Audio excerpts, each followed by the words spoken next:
यही भारतीय जनता पार्टी।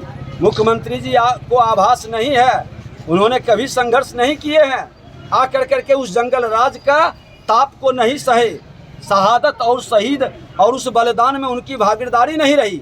उनको तो हम लोगों ने कहा अराजकता के उबारने के लिए उनको कुर्सी कुमार को हमने चाणक्य बनकर चंद्रगुप्त के रूप में बैठाया था, लेकिन आज वो खुद जाकर के उसी जगह पर बैठ गए जहां अराजकता जंगल राज को जनता राज कर रहे हैं। अब ये उससे भी 2 कदम आगे निकल गया, ये गुंडा राज है। गुंडों के हवाले बिहार को थमा दिए अपने स्वार्थ और महत्वाकांक्षा के लिए। बिहार संभल नहीं रहा, देश संभालने चले हैं। आज पूरा देश देख रहा है कि बिहार के अंदर कैसा दहशत का माहौल बनाया गया है। 1 महीना भी नहीं गुजरा, भ्रष्टाचार भी उसी तरह से चरम पर है। उनके मंत्री ही कह रहे हैं कि हम चोरों के सरदार हैं, और अपराध तो खुल करके पहली बार बिहार में घटना घटित हुआ है। इस तरह से खुलेआम 30 से 40 किलोमीटर तक गोलियां बरसाते गया, लोग को, निर्दोष लोगों को गोली मारते गया। ऐसी दहशत कहीं नहीं हुई, कभी नहीं हुई। हाल और मृतक के परिजनों को क्या कहेंगे? मुआवजा मिलना चाहिए 1-1 करोड़ को। जो एक शहीद होता है और उस शहादत का उसकी पूरी कीमत मिले, इसकी जिम्मेवारी तय करे। और जब तक भ्रष्ट पदाधिकारियों को नहीं हटा करके अच्छे लोगों को आप स्थापित करेंगे, कानून की व्यवस्था नहीं सुधरेगा। आई बात मत करिए मुख्यमंत्री जी, आप कानून व्यवस्था के नाम पर रोज बैठक कर लेते हैं और घटना बढ़ जाती है। जब जब ये कानून व्यवस्था पर बैठक करते हैं और घटना तेजी से बढ़ती है। सर, एक क्वेश्चन है कि कल से सोशल मीडिया पर CCTV फुटेज आ रहे हैं उस अपराधियों के, और उस पर प्रशासन का कोई स्टेटमेंट नहीं आना, क्या देखिए बहुत दुखद घटना है, और कहीं न कहीं ये आतंकवाद का एक नया स्वरूप में उभरा है। हम लोग तो अपराध को झेल ही रहे थे, ये एक दहशत, एक गुंडागर्दी फैलाने का जो माहौल खड़ा किया गया, ये बिहार को उसी राज्य में लौटाना चाहता है जहां पर आतंक और अपराध का एक दहशत रहता था। डर से नहीं बोलता था, राह चलते किसी को उठा लेना, अपहरण कर लेना, किसी को हत्या कर देना। आज पूरे भी लखीसराय के अंदर आज धरना का कार्यक्रम है सामूहिक बलात्कार के विरोध में।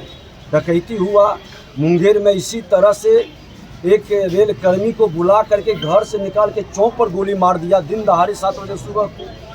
और बेगूसराय के अंदर जब जो घटना घटित हुआ, पूरे बिहार को एक तरह से दहला दिया, भयभीत कर दिया है।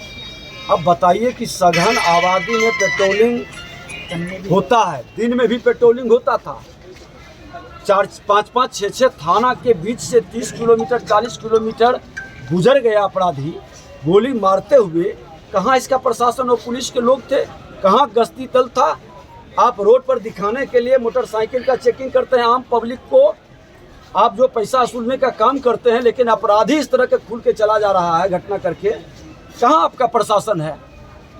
बाईपास में जाके देखिए, जरूर जिप्सी मिलेगा, क्योंकि वहाँ बालू और दारू तहसीलने का एक सबसे बड़ा अड्डा है। तो सबको बालू दारू में लगा दिए, लॉ एंड ऑर्डर कंट्रोल नहीं हो पा रहा। टॉप पद पर बैठा हुआ जो आपके DGP है, फोन तक नहीं उठाता है। टॉप लेवल पर सेवानिवृत्त लोगों को बैठाकर आप ओबलाइज करिएगा उनको, तो कानून व्यवस्था अच्छे पदाधिकारी को साइड करिएगा, और जो आपके मन और सुविधा और विचार के अनुकूल चलने वाला है उसको पोस्टिंग करिएगा।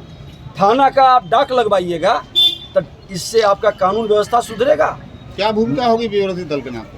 विरोधी दल के नाते पूरे जंगल राज को हटाने में जो ताकत हमने लगाया, और सत्ता को से पद से हटा करके जेल के अंदर भेजवाने का काम किया है, यही भारतीय जनता पार्टी। मुख्यमंत्री जी को आभास नहीं है, उन्होंने कभी संघर्ष नहीं किए हैं, आकर करके उस जंगल राज का ताप को नहीं सहे, शहादत और शहीद और उस बलिदान में उनकी भागीदारी नहीं रही।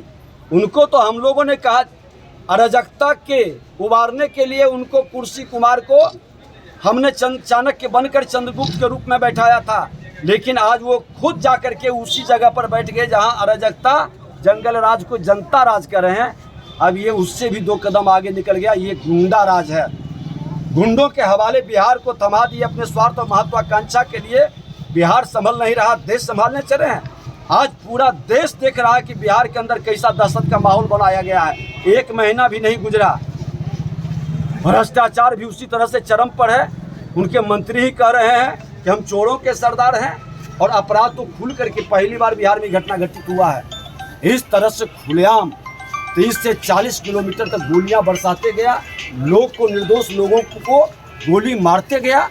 ऐसी दहशत कहीं नहीं हुई, कभी नहीं हुई। हाल और मृतक के परिजनों को क्या कहेंगे? मुआवजा मिलना चाहिए 1-1 करोड़ को। जो एक शहीद होता है और उस शहादत का उसकी पूरी कीमत मिले, इसकी जिम्मेवारी तय करे। और जब तक भ्रष्ट पदाधिकारियों को नहीं हटा करके अच्छे लोगों को आप स्थापित करेंगे, कानून की व्यवस्था नहीं सुधरेगा। आई बात मत करिए मुख्यमंत्री जी, आप कानून व्यवस्था के नाम पर रोज बैठक कर लेते हैं और घटना बढ़ जाती है। जब जब ये कानून व्यवस्था पर बैठक करते हैं और घटना तेजी से बढ़ती है। नमस्कार, मैं हूं मानक गुप्ता। अगर आपको हमारा ये वीडियो पसंद आया हो तो इसे लाइक और शेयर जरूर करें, और हाँ, हमें सब्सक्राइब और फॉलो करना ना भूलें, ताकि आप देश और दुनिया की कोई खबर मिस ना करें। तो जुड़े रहिए हमारे साथ और देखते रहिए न्यूज़ 24।